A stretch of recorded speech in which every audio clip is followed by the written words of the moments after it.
welcome to Did I Do That, First Steps. It's a little summertime podcast about designers who are just starting out and the things we sweat through while we're learning what design is all about. I'm your co-host and teacher, Sean Schumacher, crunching in to a juicy red apple on my desk that definitely doesn't have a worm wearing glasses in it. And joining me today, as always, my co-host with the co-most, Gabe Bidney. Hi, Gabe. So glad to have you back in the studio. It's good to be back. Now, we're joined by somebody in the studio today. Yes, we have a very special guest today. Yeah. It's my favorite. It's my favorite Texan, Oh, yeah. Mr. Mycah Brandley. Howdy. How are you doing today? Hi. It's great. It's great to be here. I'm super happy to be here. He talks exclusively in a Southern drawl. Yeah, I was going to say, I've had Mycah in class now for more than a half year. Never heard you talk in a Texas accent before today. You know, and it gets lost sometimes, brother. You've been here for so long, it gets lost, you know. It only comes out Have when to he's bring mad. it back. Mad or recording. Those are the two places that really emphasize the Texas. So I actually wanted to kind of start things out before we get into inspiration, as we always do. It is a holiday. I think we all know this. It is a very special day. It's, of course, doesn't need to be said, New Toilet Day. Gabe, Mycah, do you have any new Toilet Day rituals that you normally celebrate with your families? Brother, I just found out about this, but let me tell you, it's a beautiful thing. Let me tell you, because my thing is, I treat toilets like royalty. You know what I mean? Mm-hmm. And if you don't have a bidet or ever been with a bidet, let me tell you. Oh, wow. There we go. I am pro bidet. That's the upper echelons of toilets. Listen. You need to kick your biases and get a bidet. Because let me tell you about the high-tech toilet my mom has. Wow. Oh, do you have one of those Toto toilets? Talk to me now. No, this is a bolt-on affair. Okay. Heated seat. Very fancy. You gotta have that. Front and back bidet. Yeah. Wait a minute. Front and back. Heated water. So you don't get that jump scare when it's too cold. Oh, wow. That's like a Japanese toilet, low key. The Totos. Yeah. That's the fancy premier toilet brand. Mm-hmm. Mobile remote. It's so you could activate this toilet from wherever. Yep. You could be at school and be just surprising someone. Yep. You could make your own Mr. Beast prank show with this toilet. Mm-hmm. It also, when you sit down, it pre-rinses the bowl. Yep. Self-cleaning. We need that. You don't realize how much that does for you, but it does. Well, as great as all this sounds, I suspect that this is not the toilet experience that I'm going to be coming home to. Uh-oh. I should explain. So my landlord texted me on Sunday to tell me that they were replacing my toilet today. And that's not a great bit of news when you respond back like, I'm not going to be at home at all today. Mm-hmm. The other sort of thing that has me feeling a little anxious is every time they repair anything, they break another more important thing in the process of doing that. In fixing the water heater in December, they broke the furnace. And then in replacing the furnace, they broke the air conditioner, which is the whole reason that I moved to that place to begin with. Because it has AC. Yeah. Well, it had AC. Now going into summer. Yeah. You know what I think? They just want to be wanted. You know what I'm saying? They need to be needed. Yeah. You know, say, let me break a few things around here. He'll call back. Yeah. It's like when you intentionally leave like a sock at your date's place. Oh, sure. So you have an excuse to go back. That's what they're doing. Dude. That's really interesting. Like I was thinking about this as like the give a mouse a cookie problem, but for landlord repairs. Like it's just it's spiraling out of control. They're just going to need to replace the entire house one day, and maybe the land that's under the house, the neighborhood. Yeah. Conjure some new dirt. Yeah. We need that soil. I'm sorry. I know you needed to go to bed tonight, but we need to do soil remediation right now. We need to sacrifice something for this new land. So I'm a little anxious, wondering what is the more important thing than toilet, which I have a hard time picturing. The more important thing than toilet that will no longer be working as of the end of day today. Just running water in general. Yeah, water heater. I'm betting water heater. Oh, so we're circling back around to the start of this to water heater. Yeah, but see, that would be very fitting. They're gonna cap a pipe they're not supposed to, and then the pipe's gonna burst. Mm-hmm. But it's gonna be like the main line in your house. Great. Well, that's a terrifying thing to have in store. But you know what also is terrifying is the things that have us excited. Would it be better to pivot into a different segment right now? Sure. But we're going to start with inspiration.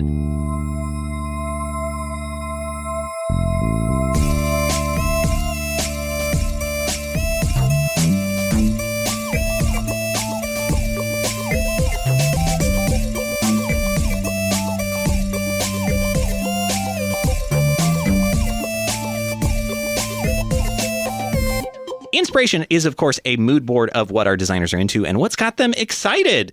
Gabe, do you have a brand of the week to start us off? I do have a brand of the week.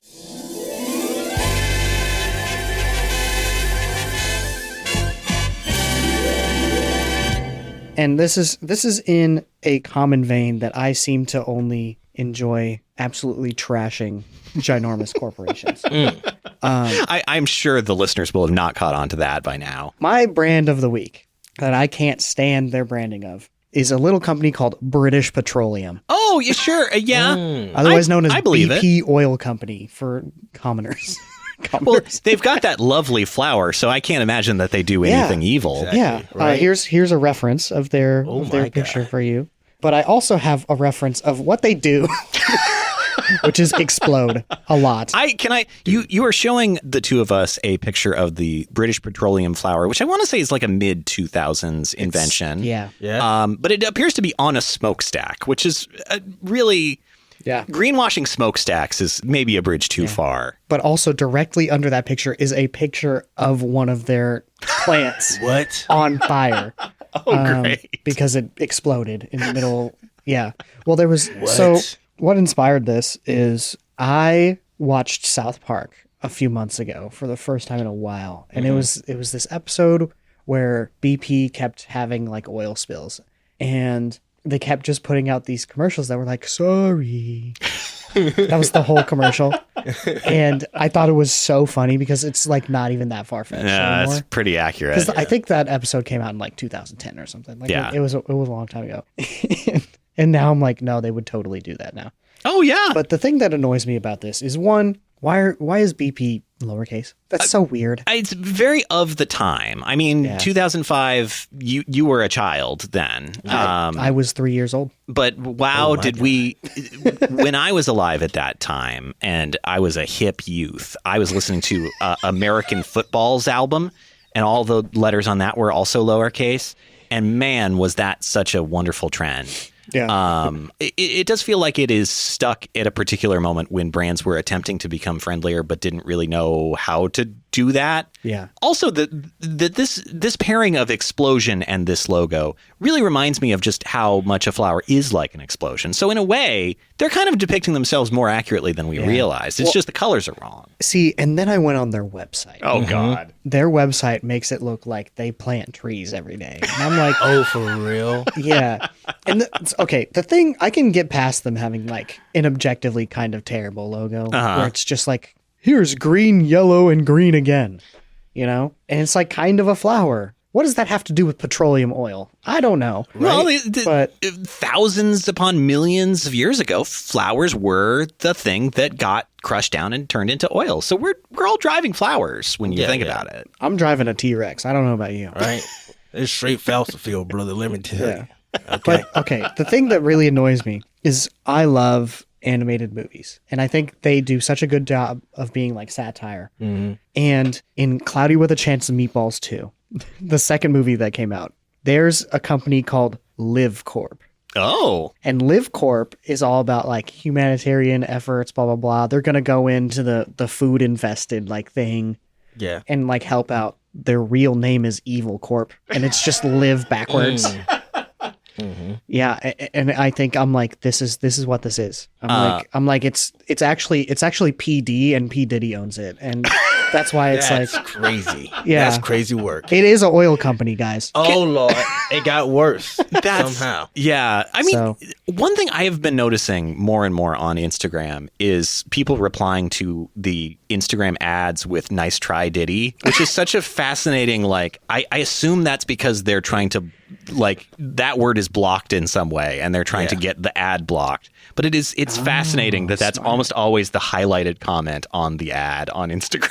Yeah, that's literally a pin comment. Yeah. Nice try, Diddy. But I'm just like, they missed the mark so heavy on this branding to me. And I think the problem is that they kind of didn't for people who don't care about design. They're like, oh, they're like clean and they care about clean energy. So clean. So clean. Just ask the Gulf of Mexico. The Gulf of Mexico.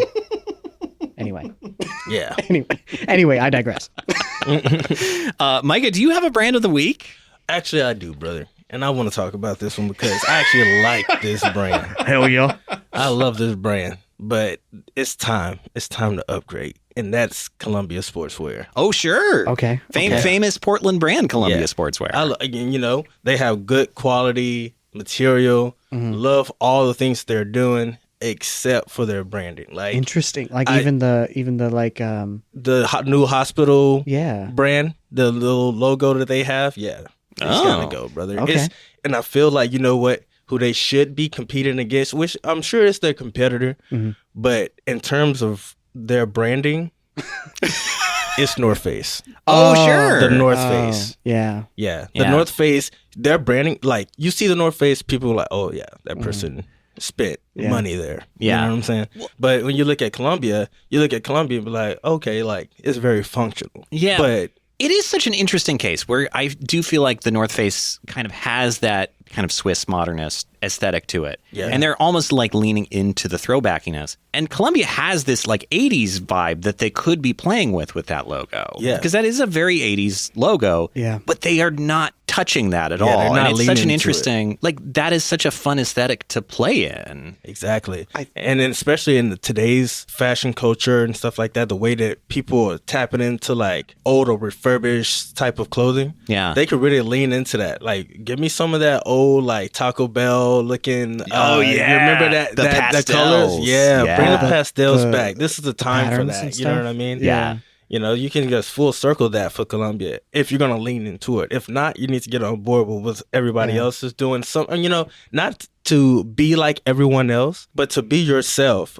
but on today's time. You know what I mean? Exactly. Yeah. Yeah. I think the issue that Columbia has, and a lot of companies that have been around for a long time have a very similar issue, is they have become what they're associated with Yeah. instead of what they're trying to be. Exactly. And so, like, the perfect example of this is Harley Davidson. Harley Davidson sure. cannot change anything about their branding because it's so synonymous with their product. Yeah. And so if they change their product in any way, no one's Yeah. going to buy it.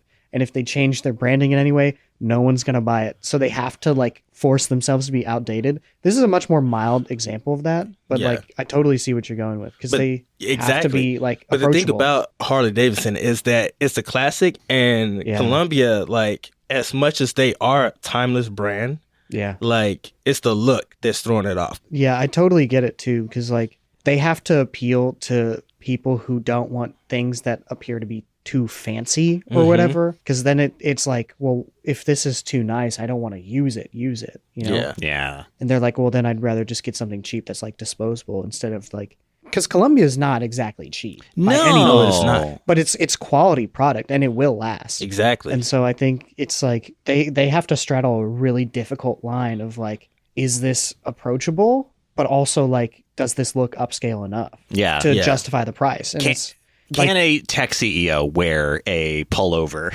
with the Columbia logo Yeah. on it? Which unfortunately I feel like is what sustains a lot of those outdoor brands, Right. Yeah. not actual outdoors Yeah, needs. I equate it to the people with the giant lifted forerunners that have never seen an ounce of dirt in their life. Hey, sometimes their kids track that in from soccer practice.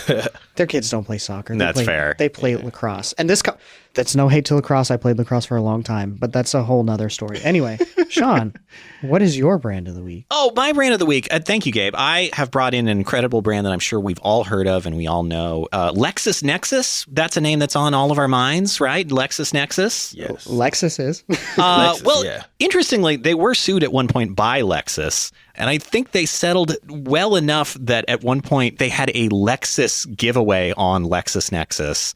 But what LexisNexis actually does is that they are a professional data broker. They collect profiles on every single person on the planet. Oh, I and already hate them. Then sell them to others. So just sort of fundamentally an evil goal, if I can go so far as to say that. Yeah.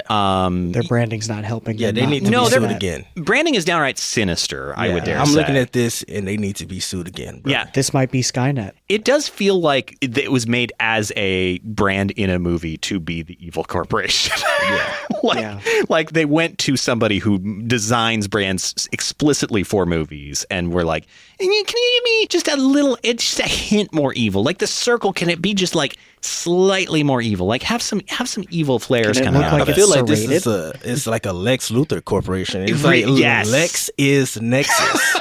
Maybe we're looking at this differently. You know what I'm saying? do believe that they are changing the name of Lex Luthor's company in the new Superman movie. So maybe it is LexisNexis. But the reason that they sort of came to mind is a couple of weeks ago, as this will be broadcast out, this giant data broker was involved in a breach of personal information of 364,000 people. Oh, which, something light. Is really interesting from the standpoint of how is that actually different than their regular business of essentially creating data breaches, but on a paid basis. It's because they didn't make money off of it. They're freaking out because they did their service and they didn't get paid. Yeah, it seems like it. Yeah. Was it a data breach though? Was it that, or did they actually sell it and it was like, oh no, they sell it to somebody they shouldn't have? And just say, oh, it was a data breach. You know what I'm saying? To cover. Oh, that's smart. See, I like to think of it as maybe it was like a Robin Hood situation. Like someone like got their data like taken by this company, and they're like, you know what? I'm gonna take it into my own hands. And then they went and put all their information like public as like a get back. But I know that that's just the whole plot of the Big Keeper. But that's besides the point.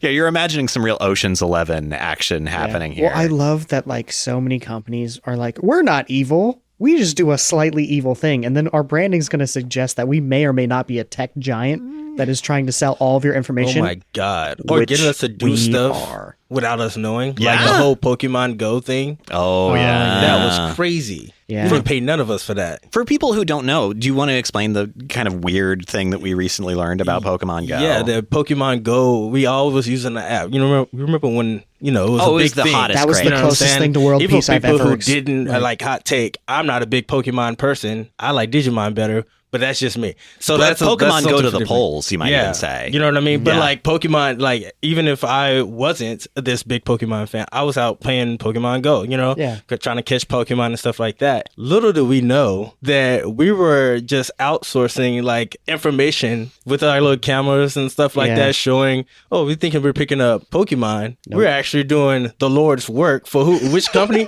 Which company was it? Was it Google Maps? No, it's Niantic, I think. Niantic. Yes. We were out here mapping for Niantic. Yeah. I will say when Pokemon Go dropped, I think that was the closest to world peace I will ever come. Because in our life. Yeah. Because everyone was so nice to one another. And it kind of makes me sad. Like it was so crazy. Yeah. Yeah. Like you had to be there. Dude, that was actually around that time when I first like moved here to Portland. You know what I mean? I first moved here and I didn't know too many people, but I was playing Pokemon Go and I started meeting people around the neighborhood just from that. Yeah. Like, out in Hillsborough. I remember that was like the first little group of friends that I met. And it was like, did you catch this Pokemon? It's like, yeah, okay. So, and it spun from there. We were at each other's house and stuff. It's like, I don't know these people. Yeah. Like, how did you let me in your house like this? He said you got a Charmander. Okay. Come on, man. It's trait. But yeah, I think all three of our brands this week. This is a pretty solid list right here. Are we ready for some perspiration? I've been ready.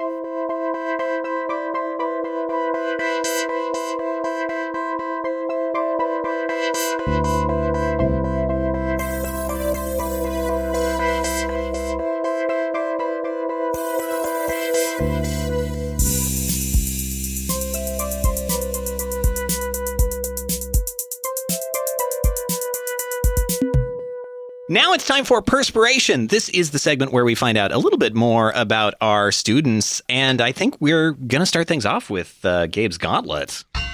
I'm gonna spin the wheel of life because it's not the wheel of death today. No, that's good because we don't need that. Yeah. Okay, she's spinning.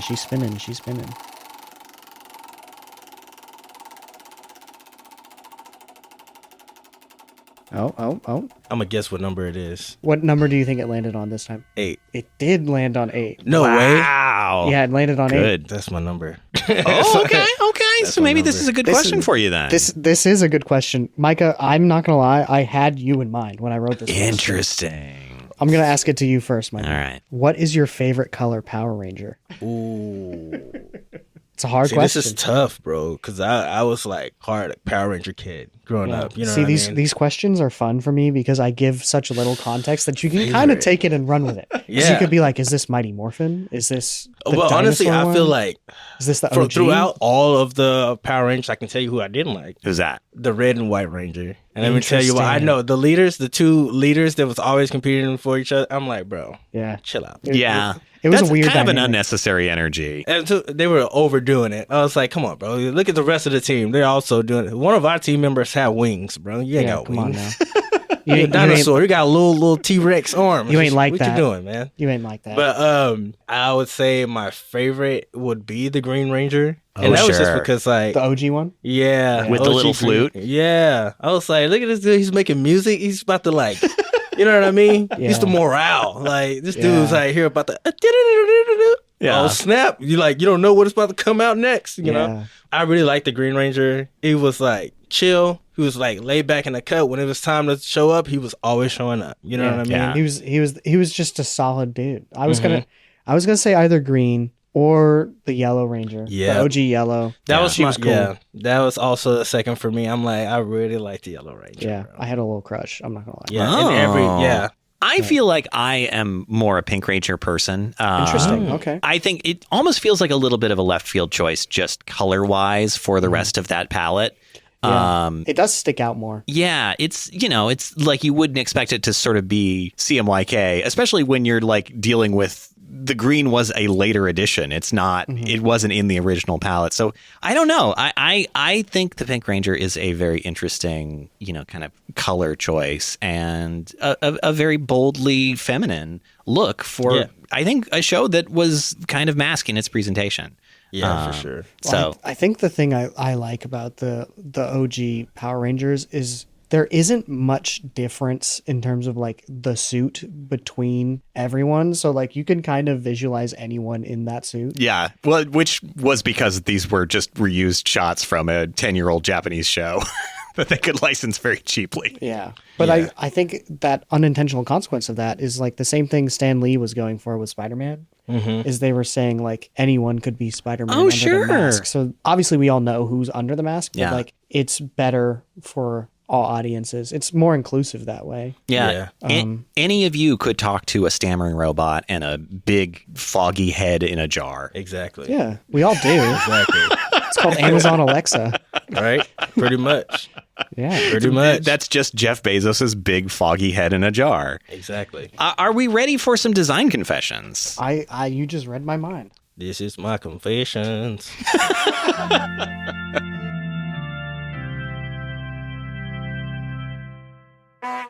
We have our first confession that is signed. Oh, I didn't know the proper names for things for so long, and in my head I still say space between lines and not letting. Or those big and small letter things. Oh. And not small caps. This is from Nicholas. yes. Hi, Nicholas. I love Nicholas. He's so funny. Our wonderful classmate from rodeo. Yes. I will say, I mean, and I think I've gone on record about this, even in previous design confessions. I do feel like, there is a certain aspect to, the jargon that is in every field, including ours, that is meant for the purpose of gatekeeping. And I think it is something to kind of push against. The other thing that I want to say in Nicholas's defense is, especially when you're talking about web design, and I had to kind of map my brain back onto letting after just doing web design for a number of years. Like, you think of it as line height. You think of it as, like margin or spacing between. You don't think of it as letting, because that's not the term that the people who made CSS use. So, I don't know. That's where I sit. I'm curious kind of what your thoughts are, though. Yeah. See, I think that if you don't use it, you're gonna lose it. That's very true. The more you like have that implemented in you, and the more like people around you are using it, you start getting it. You start picking up on it. Because even I sometimes draw blank on some of the things. So like, but the thing I love most was like kerning. So that was my thing. I stay around like. But it's like, I feel like the type of designer you are is going to like resonate with you for like whatever you're doing for that. It's kind of hard to like know and learn everything at once. There's a lot. The design world is huge. You know what I mean? It's so huge. And I think that actually speaks to the other thing that I think students sometimes struggle with in terms of learning terminology is you are very isolated, weirdly, as a student in where you would use these terms. And it's in the professional world where you have to be communicating back and forth about decisions. Yeah. And, you know, that's what we're doing in rodeo. We're really simulating like what it's like to collaborate studio wise. But it is such an interesting thing to think about. Like, yeah, that probably is the first time that you really get pushed into having to use the terms. And exactly. It's close to a professional world as you can, and it's in rodeo. So like, that's a perfect place for people to like go into. Like, if you haven't done rodeo, you should definitely do rodeo. Yeah, and check out Rodeo Roundtable. What? But check out Rodeo Roundtable. Oh yeah, this is the show that you've been producing about our class. Yeah, and I love it. It's great. It's like getting the insight from actual people who are in rodeo and telling you about their experience. You know what I mean? Like, I love that. And Mycah, actually, before we move on from that, I actually have been meaning to talk to you about this. I want to say I'm very happy that you're doing the Rodeo Roundtable thing. Oh, yeah. Because it feels like an extension of what I've been trying to do with the design club stuff, is where you make things that seem very intense and almost like exclusive feel way more approachable because you put faces to the names of everything. Oh, yeah. And it's way easier for someone to empathize with a person than just like someone sitting there and be like, you should do this, you should do this, you should do this. And then like you have people like Penn, you have people like even me, like say, no, I felt very, I felt very inadequate at first, but the people here made me feel a lot more comfortable. And I think that goes a lot further than people even notice right away. Yeah. And it's something that makes me so happy that you're in this design club thing with me. Because sometimes I am not feeling it, man. Let me tell you. Sometimes I'm like, it can be a lot. You know what I mean? The thing is, what you quickly realize in rodeo is that we're in it together. Yeah. And you have friendships bond so fast. Oh, yeah. In rodeo. Like, that's why I loved it. And I'm so glad I took it. In my second term coming to PSU with me not knowing anything. I feel like I went a year without being in a design world, and it was like, it felt like light years had passed me by. Yeah. You know, between like PCC, I took a year break to try to find a job, couldn't find anything. So I was like, all right, I'm going to go to PSU and get my bachelor's, my BFA, and then like trying to make some connections, stuff like that. But getting thrown back into, even for me, and like, I'm the type of person that likes to talk to people. You know what I mean? I'm very like extrovert type of person. So like, but like even for me, I was a little nervous about it. Right? This is coming from the other ginormous extrovert in that class. Yeah, like honestly, I was a little nervous at first. I was like, all right, they've been in it like, you know, back to back, you know, so they know things that I don't. So let me take a step back, you know, and see what they're about. And real quick, make friends. Like, people are really cool. It's like, hey, this is what I do. Like, let me see what you do. Oh, that's cool. They pick some really cool things out, and like we can strengthen each other.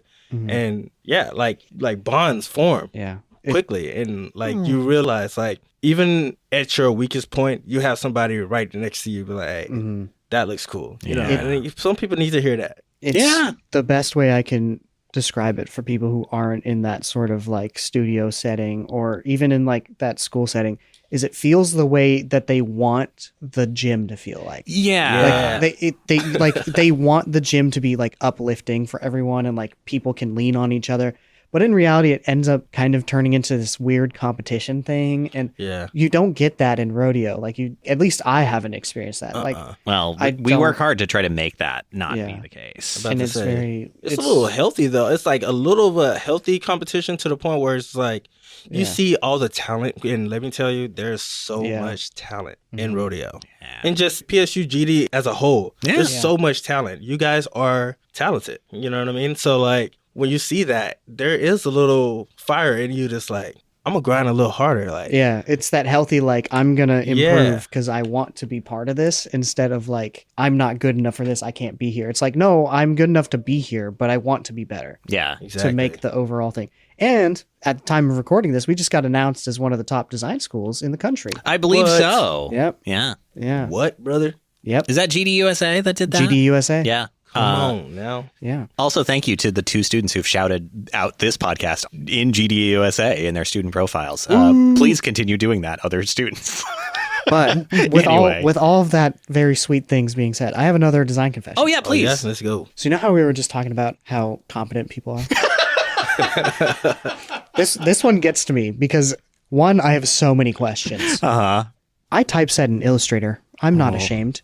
Oh, My question is, listen. how? How do you do that? Listen, Because I'm don't not going to judge. do that. I mean, better than Photoshop. Photoshop is Oh. absolute misery to do that in, but still, it's not fun.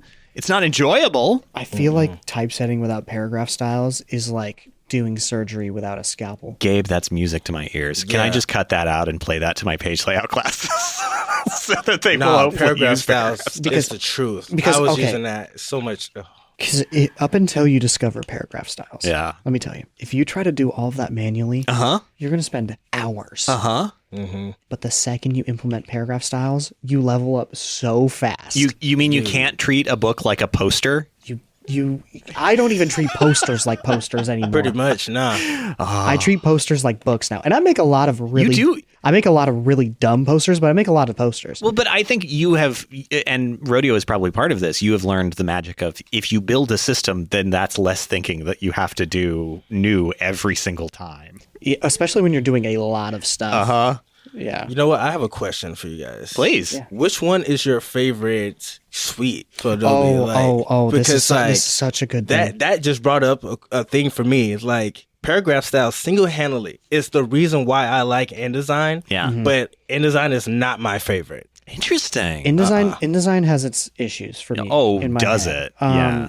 Not even going to the just the software issues alone. Yeah. Are enough for me to almost completely write it off as a program. If there was literally any other alternative that would work. It's not as though Adobe seems to have forgotten that they make it in the same way that they forgot that they make Dreamweaver and Flash. Yeah.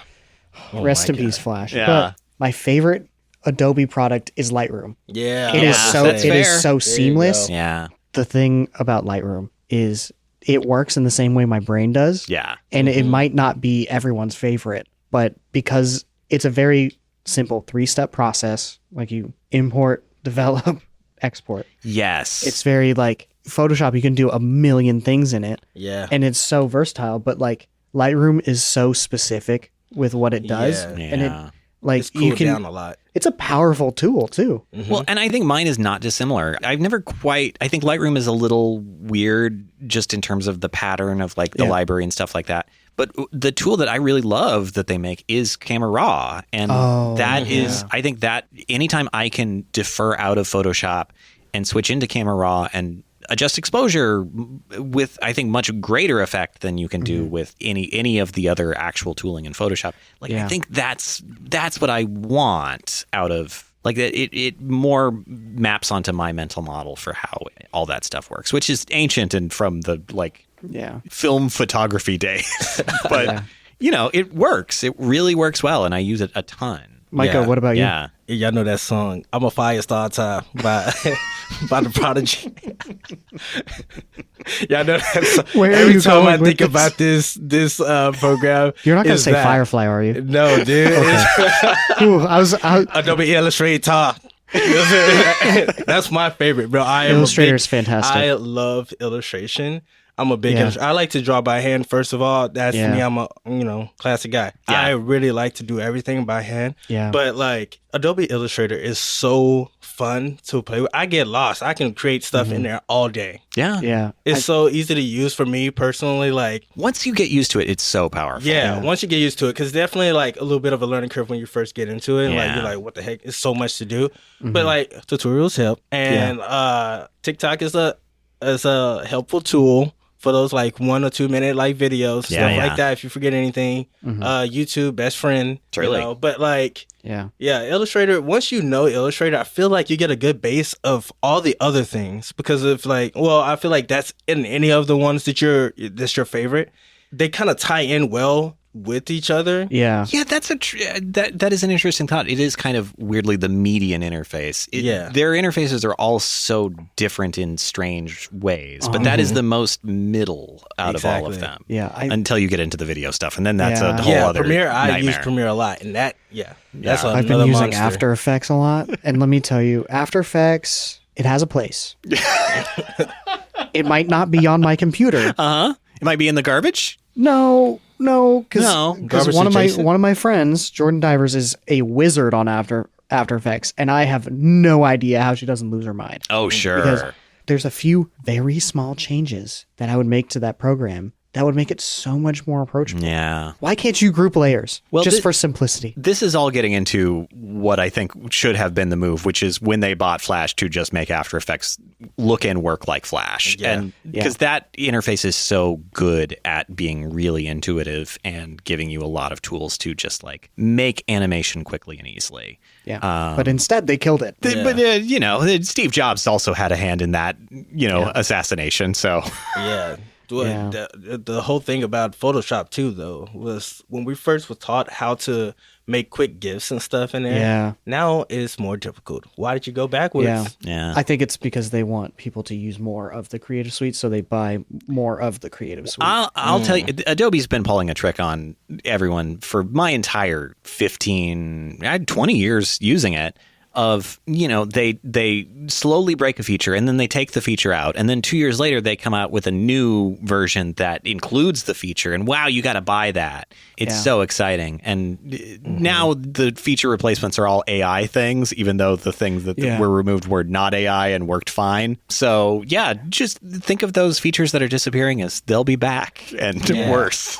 Yeah, they will be worse. I And feel like so much slower. Just keep what we have. Let us keep that. You can add AI on Just the side fix for bugs. people that want to use that, but just fix the let me bugs. do it myself. Yeah. Don't take my tools away. Did we actually answer this absolution? Do we feel like whoever is using Illustrator to typeset is... No, they're insane. No, they're clinically insane. Yes. Because why are you doing that to yourself? Are you designing the entire book in Illustrator? Because that's a whole nother can of worms. That's dangerous. How are you doing said? How Get ready are to you doing export spreads? an 800 megabyte PDF. Yeah. That's what I'm saying. I'm like, also, you have to save a copy to save it as a PDF. Yeah. What are you doing? It's all bad. Are we ready to move on to our final block? I believe so.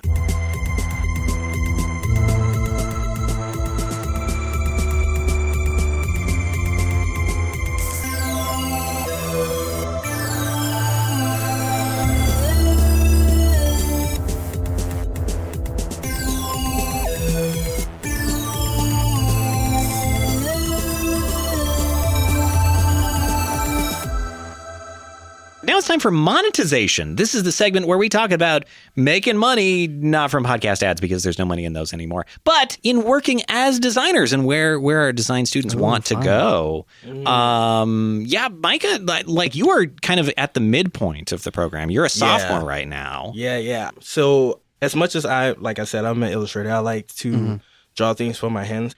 I've taken a liking to UX UI. Oh, sure. It's really cool. Yeah. It's like I'm a big gamer.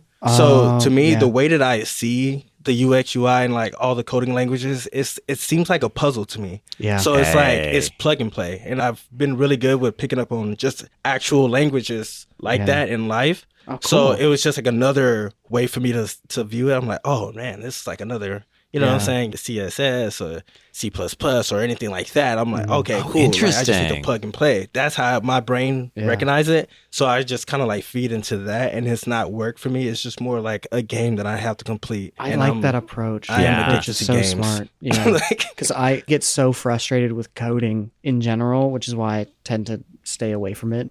But I do like the idea that it's like more of a puzzle, because that's what's so intriguing about working on cars with me. Yeah. Is I love figuring out the problem essentially. Yeah. And I think that's just like a design quality that a lot of people have, is they like problem solving, they like organization, they like making sense of something that doesn't make sense yet. Yes. Working a problem. Exactly. Yeah. And I think the thing that makes design so difficult for people, and I try to explain this to my non-design friends, is you don't know the answer is right ever. Yeah. right? Because you can iterate endlessly. You can prototype. You can whatever, endlessly. Yeah. But you won't know something works until it starts working. Truly. And it may not work even when you finish it because it may not be right for the audience or something like that. Or it might work until it doesn't. Yeah, that and you too. have no warning. And I think that's the thrill is like, sure, I made this poster, it works. And then next thing you know, it prints wrong. And you're like, why did it print wrong? And then you realize your file is like 3 megapixels. And you're like, why is it so small? What happened? Yeah, you're like, I go wrong. Yeah, and then you realize you exported it to like a potato, and then you tried to print from said potato, just like jamming it into a printer that doesn't make sense, and then you resort to using like an Etch-a-Sketch to get your idea across, and that's kind of how design feels at first. And then you're like, you wake up one day and you're just like, no, I can make anything, and then you just start making things that make no sense. I made a screen print yesterday that says "I love prosciutto" for no reason. Yeah. And I'm telling you, Prosciutto's fire. It might be my favorite thing I've made all school year. Yeah. And I've made a lot of stuff I really like, but I'm like, yeah, prosciutto. It's like the Neo syndrome, I think. So when in graphic design, you know what I mean? Yeah. I know in design. I know, all those things. And it's like one day you just, that's how it was for me. At first, like when I went into graphic design, I went in with a clear mind, bro. My auntie is the reason why I even got into it. Cause like, interesting. Like I said, I like to draw, paint, and stuff like that. Yeah. Like, I'm a visual artist in that perspective, but like, I never really thought about digital art. And she was like, well, just to secure you, like trying to make some money, try graphic design. So I was like, all right, cool. Like, how hard could it be? Yeah. What did she know about it? Like, was she just aware of it? Or? She's just aware of it. She knew. She like read all her nieces and nephews and her daughters. You know what I mean? And like, kind of see what direction they can go and like how they could like go further. She saw that I was creative. I got into like an art academy when I was in middle school. Oh wow. And like, it was really cool. And honestly, I didn't think much of it. I was just like, I love to draw. And then they kept showing my work and then it got me to other places. And I was like, oh, this is cool. I guess people really appreciate my artwork. Yeah, she was one of the people that did that. Shout out to my Aunt Teresa. Yeah. Amazing. Yeah, she told me about graphic design. She's like, give that a try. I'm thinking like some of the stuff I know, like I can just draw my way through graphic design. Yeah. No, you cannot just draw your way not at all. through graphic design. They introduced typography and I was like, it was like a mind blown thing for me. When I got taught like typography, I was like, no way, we can get creative with these letters. Yeah. For real? It's so like the thing that sent me about typography when I was learning, because I had a very similar experience, is someone said that words communicate twice. And it really stuck with me. Because I was like, what are you talking about? The letters are just letters. And then someone held up 2 words in 2 different typefaces and was like, read both of these exactly how they sound in your head. And I was like, damn, you're right. Crazy. You know when you think you know everything and then someone's like, oh, really? And then you're like, no, you're right. Yeah, turn your whole world upside down. It's like, dude, that's what it was. And that's why I love graphic design. That's why I'm a designer, because like it continues to do that for me. Yeah. Like I keep learning something else and I'm just like, no way. Or someone else showed me something that like, hey, try it this way. Yeah. Like I remember you showed me a shortcut to something earlier the in export term. thing? Yeah, and I was like, what? Yeah. You just made my life so much easier. And I'm thinking like I have to just export each one of these things or try to export like the spreads like separately and stuff. And you showed me that. I was like, dude, you saved me so much time. Hey, that's pretty nice. And also, I mean, speaking of time, because you are a sophomore, like you are going up for a portfolio review in the end of this week. Yes, I'm excited for it, honestly. At first, I was very intimidated and I was very worried about it. Yeah. But then I realized, no, this is what I trained for. This is what you know what I mean? This is what we, like, at the end of the day, for any sophomore who's listening to this, like, this is what we train for. Yeah. This is what you're doing now. You know what I mean? They're not tricking us or saying, like, hey, like, we want y'all to make the best thing ever. So put your best work forward, do some revisions, and just submit it. It's okay. Like, For me, and I think for a lot of other people, when they did go through that, for me, it was more of figuring out how to make a compilation of things that make sense. Which is hard. It's really hard. It's a lot harder. That was probably the hardest part for me is figuring out, okay, what do I need in here? Yeah. Versus what do I want in here? Because like there's so many things I would have drawn by hand, and I'm like, I'm so proud of these hand drawings, but they make no sense to be in here. Yeah. And so I was like, okay, I have to change it. I think it does speak to the weird thing of like, it is not just a summation of the work that you've done. It's a chance to level up. You are like pushing yourself. And oh my God, did I? Yeah. When I went through it. And Mycah sent me some previews the other day, and I was like, I'm so glad I'm not in the same one as you. Because my worst thing is when I'm next to someone who's really, really good, and I'm like putting my all into it. And then there's someone, this happened to me in California. I was next to my friend Dom. Shout out Dom. Dom's amazing. I wish. Dom Toretto? No, actually. She is not Dominic Toretto. But she is amazing at everything. And I made sure I sat next to her in every class because I was like, one, I can learn so much from you. Yeah. Yeah. But this backfired because now every professor would look at her stuff and then immediately look at mine. And I'm like, oh, I'm being held to a very high standard. But that just goes to show that you're on that level to be looked at like that. You know what I mean? It's true. I did do really well in that program, but it was, that was a very hard time for me for a lot of reasons. But it was time of growth. That's where I started doing photography. And it's also where I started getting way more introspective about the things I actually wanted to do. And coming home and going to Portland State was at the top of that list.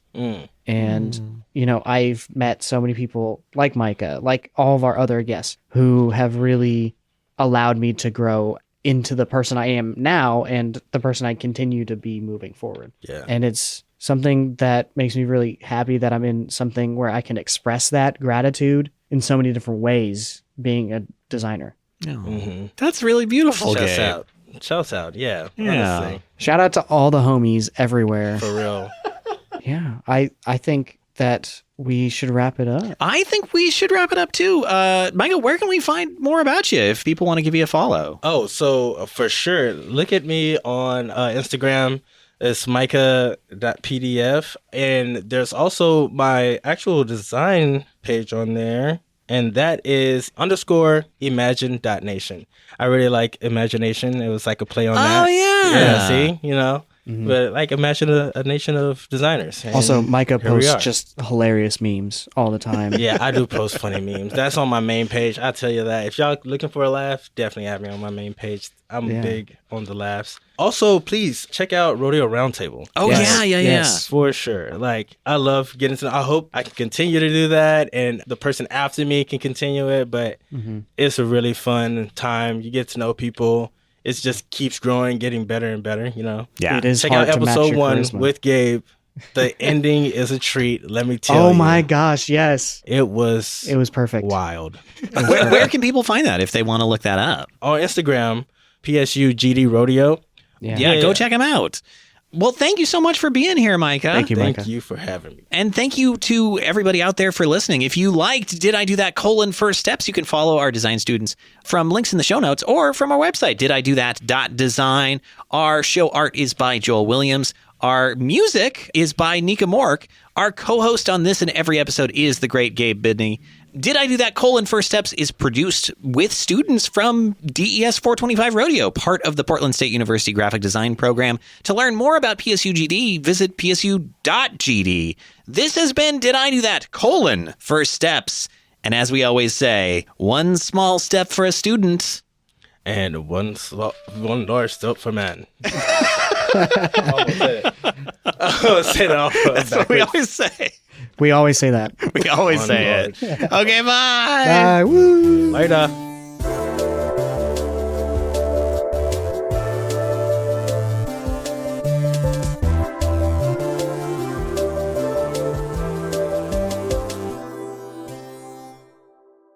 Okay, are we ready? Yeah, let's do it.